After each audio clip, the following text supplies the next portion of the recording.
Yo guys, what is up? My name is Jay Rages and welcome back to Modern Warfare 3 to some hardcore Ricochet domination gameplay on the map Underground, which is my all-time favourite map, which even surpasses Dome, because this map is incredible for domination, which is the only ever game type I ever played, because the amount of kills you can rack up is incredible. I've said incredible too many times.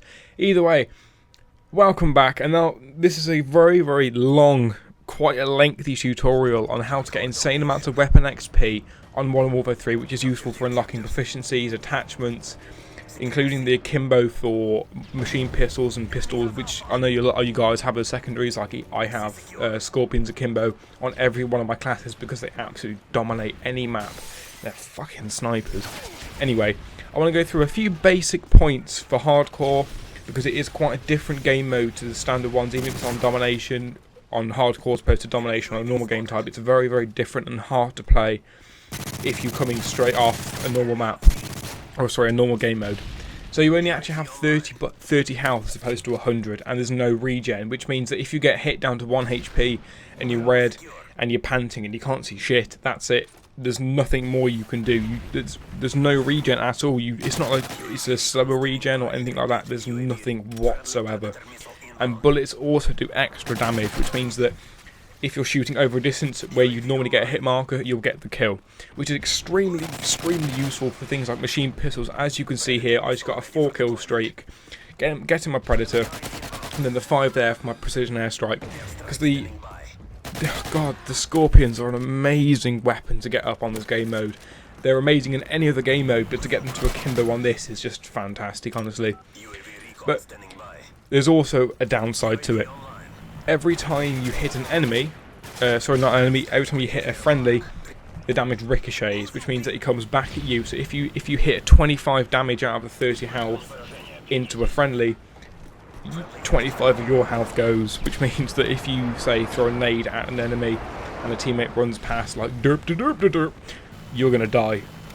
It's as simple as that, which is why I don't recommend using explosives. Even though I'm using a Predator right now, I really don't recommend using them at all, because they are the most common way to die in hardcore.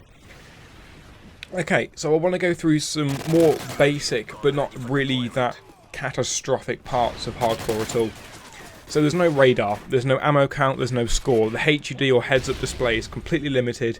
You aren't fully given everything that you need to be able to see, that you would normally see in any other game mode, because they're just taken away. And portable radars do not work.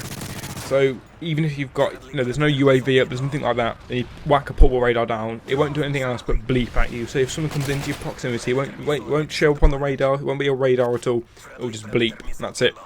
That's all you can do. That's the only part of the portable radar that's useful on hardcore, to be quite honest. And going back to the ricochet damage, I really want to talk about the trophy system, which I don't actually use it in this particular game mode, but it is absolutely incredible for this. You don't have explosives that fly around because of the low health and high damage. Everyone's just noob tubing and RPGing and grenading everything. So a trophy system, if you are trying to hold down a particular area or window or flag, it is a very nice thing to have, just to stop those couple of RPGs or couple of nades or flashes, anything else that comes over. Okay, so I want to tell what can it do for you? How does it benefit your weapons, your gameplay, that kind of thing? So it's very good for getting akimbo machine pistols, which is my main point. A lot of guys struggle when they just prestige to get the akimbo FMG9s, which is the rape machines basically. And as you see there, I launched the airstrike and it ricocheted back and damaged me, which won't regen anyway. So it's very good for getting the akimbo weapons because of the high damage. What am I going to say next? Right. It's very good for unlocking proficiencies and attachments. Attachments are great to get on this game mode, especially if you've just unlocked, say you've prestiged, you love the MP7, but you hate leveling it up to get the suppressor and extended mags. Play hardcore. There's no radar, you don't need a suppressor at all, you don't need anything like that because no one can see you, all they can hear is your gun. So, which means you can put a red dot and rapid fire on it, or holographic, and just any random crap. You don't need a suppressor at all. So it's very good for getting up your weapons. Right, so we're going to move on to the perks.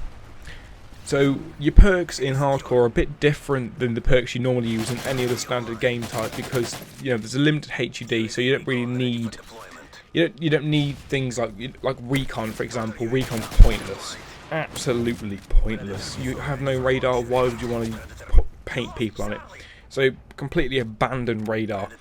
But blind eye is it's an amazing perk to have on hardcore, simply because everyone that plays this either uses blind eye or plays with the assault strike package, which means there are a lot of choppers, pavlos, predators, airstrikes, everything you can imagine like that. They always have them up. So if you've got blind eye on, you need to be, if you want to survive and you're going from MOAB, which is extremely difficult, by the way. If you're going from MOAB, or you're going for a high kill streak, or you're trying to get a lot of weapon XP and quickly in one match, you need to be running blind eye. Which brings me to specialist. So if you guys are a fan of sleight of hand or extreme conditioning like I am with sleight of hand, I love that perk. So you need to be running specialist. You need to be running hardcore to get hardcore pro preferably, even though assists aren't really that common. But you need to be running hardline to get it down one, and then put quick draw on like I normally do, and then you need to be having sleight of hand or scavenger on, just to make sure that you are getting enough ammo for your secondary pistols, your deagles, that kind of crap. And steady aim. Steady aim is your third tier, just because there's not really much you can put on there that's that useful. I mean, dead silence is good because a lot of advanced players play hardcore, so dead silence is a very, very good one to have on if you have a headset, or people that use one, or you're playing in a party, etc. But I usually use steady aim because if you're rushing around a lot and people know where the rush points are, you need to be protecting yourself against things such as sprinting, coming out of sprint and then dying because that kind of thing. Okay, so your explosives. So as I said before, there's ricochet damage, which means that if you're nading a spawn point, or you're nading or say you've spawn trapped at B-Dom, and you lob a Samtex and thinking, yeah, sick, I'll get 3 kills. Probably not. There's going to be another guy thinking exactly the same thing. They'll rush in, thinking that, they're going to get 3 kills as well. You'll nade the teammate, kill yourself. You've just died, lost your streak. There we go. Life's a bitch. Which brings me to the bouncing betties and the claymores, which are really, really useful on this game type. If you know there's a very, very high spawn point or a high rush point, such as B-Dom on Underground, where everyone always seems to go for no particular reason, putting a bouncing betty down, or a claymore if you haven't a lot of bouncing betty, even though I think it's the other way around, but never mind. But they are very good because it is proximity, which means that if they run near it, it will go up, as opposed to you throwing in the Semtex and just, praying to God that your friendly doesn't walk past. It'll only go up, or it'll only explode as an enemy goes past, so they're very, very useful to have like that. Okay, so your primary guns. Now the MK14 is amazing in domination, in hardcore, but particularly domination. The actual damage for this is 48, if I remember it now, it's 48 at close range, and then the drop-off point goes down to 36, I think it is. So, regardless of whether you're doing it at a long distance or a very, very short rush kind of distance, you are going to be getting the kill. There's no question about it. If you land one bullet, you've got that kill. That's it. That's absolutely it. Now, snipers as well. Now, everyone bitches about the Dragunov. I hate the gun, but everyone else is like, oh, the Dragunov's crap. Carry on. Use it in this. Whack an ACOG on it and use it in this. It's one-hit kill. All the snipers are one-hit kills, so which means you can get the ACOG, you can get the suppressor, you can get the extended mags, that kind of stuff. Use it in this, you'll unlock it, very, very quickly. 1 or 2 matches, you'll get all the proficiencies, because it is literally that fast-paced and that many kills flying around. So, because of the amount of rushing in this game type, you need to be using, if you're something like me who loves the SMGs, because I'm a run and gun kind of guy, I love to just rush into places, into the spawns, probably die, but pick up 3 kills on the way there, get UAV or something like that. So I tend to use an SMG on this, simply because, as I said, I rush around. But if you're more of a sit back, wait for them to come to you guy, I do recommend using an assault rifle, which means you're going to need to be using quick draw or quick draw pro. And the shotguns as well, the same as the snipers, they're one-hit kill. But you need to be careful of the pellet spread, because of course, if you're firing a shotgun in proximity to one of your friendlies, you're going to end up hitting one of those, causing damage to yourself, or probably end up killing yourself. Okay, and mentioned assault rifles. Okay, your strike packages. A very, very important part of the game as a whole. no matter what game type you're playing, the strike packages are always a very, very big part. Now, I really do not recommend explosives. Regardless of what you're doing, I do not recommend explosives at any point. I do use them in this because I was playing this match. I was going for an assault MOAB, and it ended up being a really good gameplay. I only died a couple of times. I think it was 14 out of 50 kills. But I really do recommend that you do not use explosives because of the ricochet damage, which means that if you launch an airstrike or you launch a stealth bomb or that kind of stuff, the chances are you're going to end up hitting a friendly and you end up killing yourself and probably only one or two of the enemies, so it's not really worth it.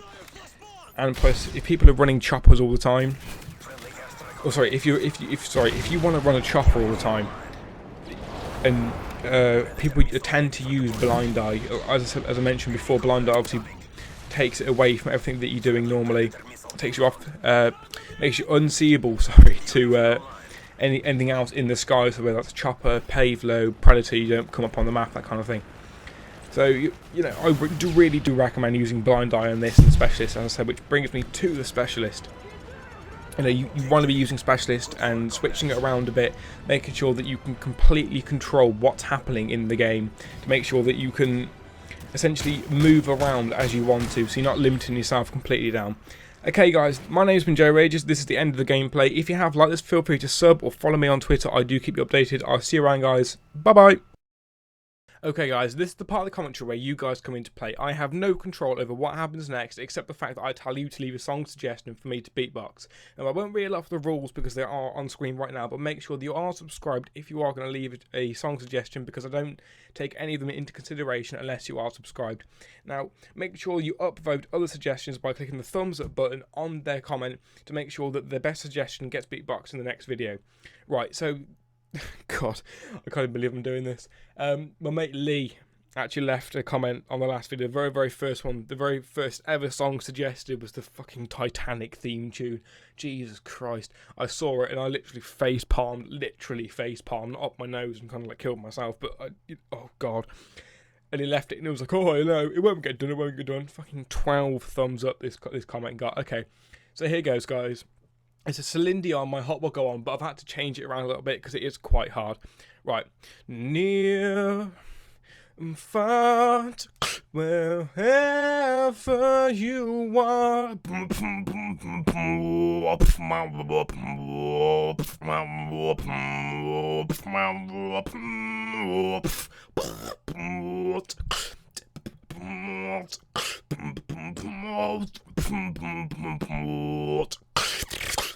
Right guys, that was it. I am sorry, that's the best I could do. I tried it for a week straight. It's almost impossible. Make sure you please leave one that I can actually do. You know, just a tiny bit, just so I can actually manage it. Right guys, I will see you guys around. Make sure you either follow me on Twitter, or if you haven't got Twitter, subscribe to my personal Facebook. That's right, my personal one, where I do post out random funny shit that's just hilarious, and you know, you manage to keep up to date with what I do in my life. Okay guys, I'll see you around, have fun. It's been Joe Rages, have a nice day, bye bye.